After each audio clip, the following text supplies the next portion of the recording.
Mi nombre es Gastón Ballesteros, soy trabajador de la docencia en el área de Historia y Ciencias Sociales. Desde el año 2004 comencé a dar clases en Lanús, en escuelas secundarias de ese partido del conurbano bonaerense, y posteriormente me trasladé aquí a Chubut, a Puerto Madryn, en donde también realizo la misma tarea en el nivel secundario y en el nivel superior. Lo que vamos a escuchar ahora no solamente es una historia cronológica y positivista de nuestro héroe Manuel Belgrano, sino quizás que tiene que ver con otra espesura, con una espesura que trata de integrar otros valores de nuestro héroe, valores que tienen que ver fundamentalmente con su apego a los más desposeídos, a los pueblos originarios y a las mujeres. Manuel Belgrano, desde que comenzó a ser funcionario público, hasta la Revolución de Mayo y hasta el día de su muerte, fue una persona muy comprometida con los derechos de los desposeídos y con lo que hoy llamaríamos las clases populares.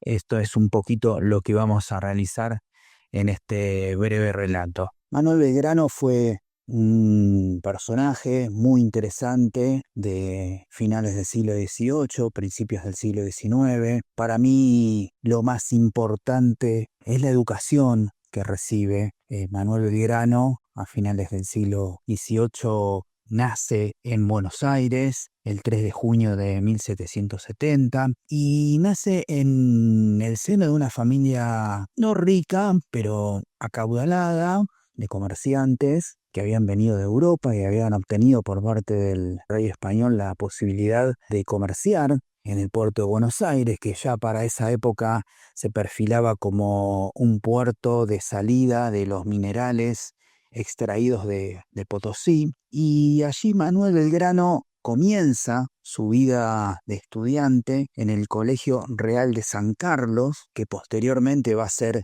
el famoso Nacional de Buenos Aires, y en esa cuestión Belgrano decide ir al viejo mundo, a España, a la Universidad de Salamanca y de Valladolid, y allí se recibe de doctor en leyes, o lo que llamaríamos hoy como abogado. No olvidemos que esa Europa era una Europa convulsionada por la Revolución Francesa.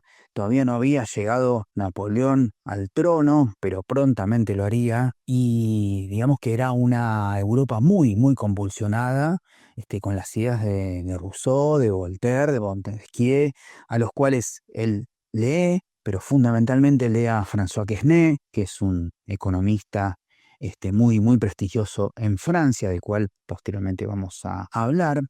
Y en definitiva, creo que las principales ideas y proyectos que él quería para este nuevo país después de la Revolución de Mayo están de manifiestos en su legado, en su cuestión importantísima que tenía que ver con el tema de las mujeres, la importancia de las mujeres dentro del hogar para que formaran un oficio. En el año 1816, cuando se produce el famoso Congreso de Tucumán, él propone algo inédito y recibe los más altos vituperios de las clases pudientes, eternamente racistas y xenófobas. Él propone la monarquía del Inca. Tenía un profundo respeto Belgrano por los pueblos originarios. En su etapa también de secretario del consulado, también promueve la escuela de práctica de agricultores, la escuela de comercio. Es decir, Belgrano, lugar donde pisa, es lugar donde él cree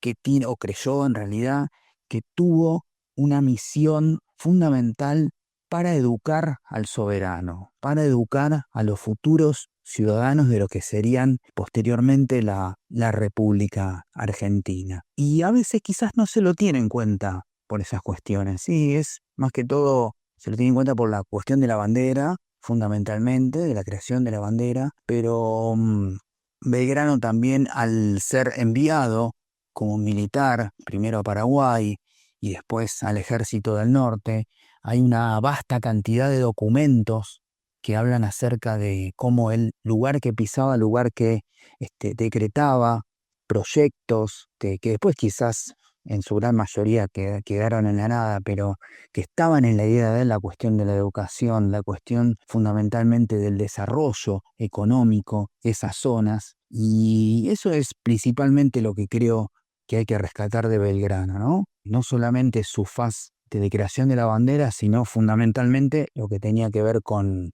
la cuestión educativa y el valor que le daba él a las mujeres y a los pueblos originarios para realizar o ser partícipes fundamentales de esa nueva patria que todavía no había nacido.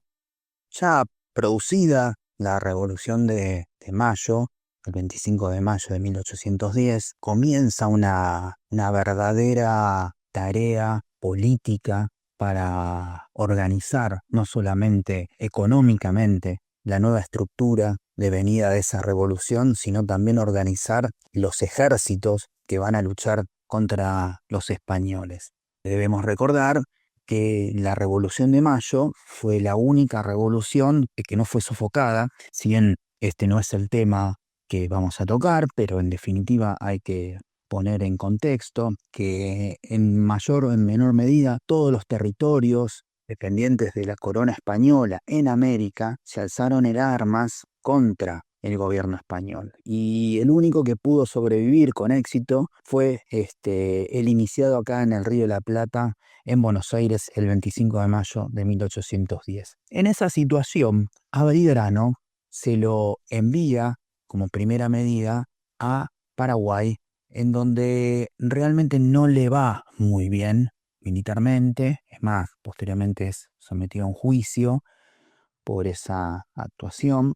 Y no hay que olvidar que la banda oriental, lo que es hoy Uruguay, estaba todavía en poder español y de allí habían salido varias expediciones para poder sofocar lo que se había generado en mayo de 1810. Entonces se lo envía a Belgrano con el regimiento de patricios hacia la ciudad de Rosario y es allí, en febrero, el 27 de febrero de 1812, donde iza por primera vez nuestra bandera. La realidad que el contexto político en donde Belgrano iza la bandera por primera vez es un contexto muy complejo. En ese momento, la Revolución de Mayo, la primera junta, había devenido en una junta grande. Se denominó junta grande porque había un montón de diputados, representantes de las provincias del interior, y posteriormente se disuelve esa junta grande y deviene en un triunvirato muy centralista, muy porteñista, y se elaboró lo que muchos historiadores llaman como la máscara de Fernando, ¿sí? La máscara de Fernando VII, o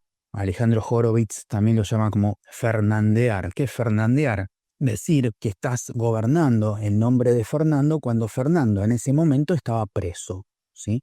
Estaba preso en manos de Napoleón y el que gobernaba España era su hermano José Bonaparte. En definitiva, esa máscara siguió funcionando hasta que Fernando vuelve al trono y comienza realmente la contrarrevolución, en donde ahí la figura de San Martín, que ya había arribado al Río de la Plata, se vuelve realmente importante. Y en tanto y en cuanto a si Belgrano crea la bandera, ahí hay los historiadores no se ponen de acuerdo. Es evidente que si un ejército nuevo sigue utilizando las antiguas insignias del ejército español, no iban a poder diferenciarse del ejército realista, y en definitiva era una necesidad más que militar, sino política. Belgrano decididamente creía que se tenía que formar un nuevo país, más allá de la cuestión de esto que habíamos hablado anteriormente de fernandear o de la máscara de Fernando. Y en definitiva, este gesto al primer triunvirato no le gusta absolutamente nada, porque justamente ellos tenían una política muy, muy conservadora, muy conciliadora, y seguían aparentando de que no había sucedido nada o que no había sucedido la revolución, a pesar de que ya se habían enviado varias expediciones. Ya la habíamos nombrado al Paraguay, a la banda oriental. Posteriormente se van a enviar expediciones. Belgrano va a participar de expediciones al norte, a lo que se llamaba el Alto Perú. Y en definitiva, volviendo al tema de de la bandera, creo que es un gran gesto político. Insisto, es un gesto político y no es un gesto militar.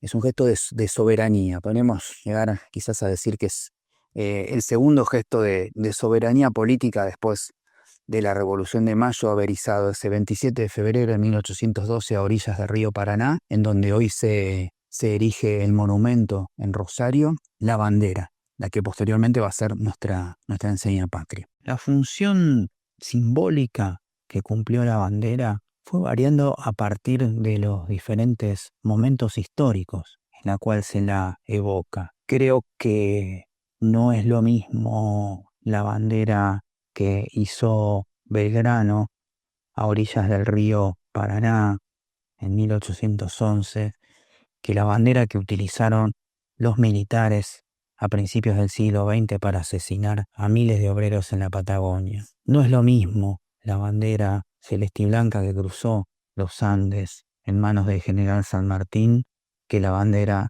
que utilizaron los militares para organizar el Mundial del 78 y a pocas cuadras asesinar, torturar y desaparecer a compañeros trabajadores y compañeros docentes también. No es lo mismo esa bandera que habían pensado Belgrano y San Martín que la bandera que se plantó por la dictadura genocida en las Islas Malvinas, organizando a todo un pueblo bajo una causa noble como era la recuperación de las islas, bajo la bandera celeste y blanca, pero que fue llevada a cabo por una dictadura que desapareció a 30.000 compañeros y compañeras.